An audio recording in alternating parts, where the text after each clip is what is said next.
Yana qar yağar ko'chalarga, nur chechib akşamlarga, yeni yıldan berib xabar shu go'zal amallarga. Ko'ngillarga beg'ubor shahar yana oppoqqa, yeni yılning kelishini kutar ko'zlar intizor.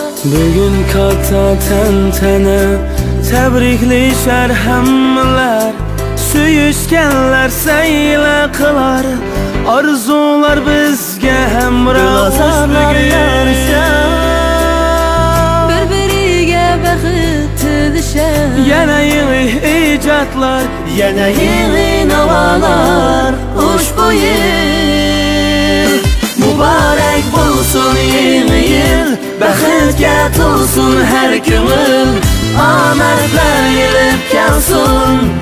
Kelayotgan yeni yil muborak bo'lsin. Yeni yil shodlik to'lsin har ko'ngil, o'tgan yillarda qolsin g'am qayg'u alamlikdir.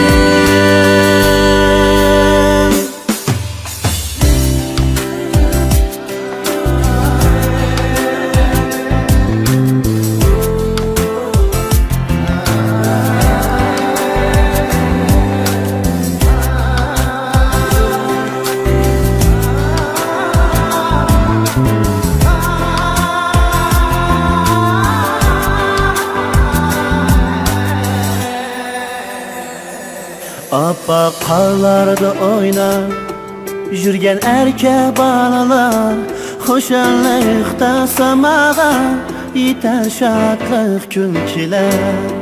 Bugun katta tantana, tabriklashar hammalar, suyishganlar sayli qilar, orzular bizga hamroh ushbu kun. Yeni yıl zahlatinin parlig'in sen urshitib, baxt omad silib kelsin.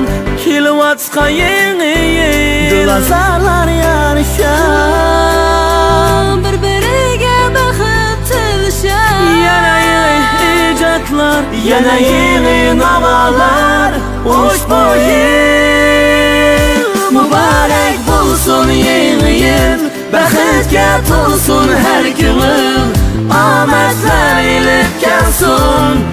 Kelayotgan yeni yil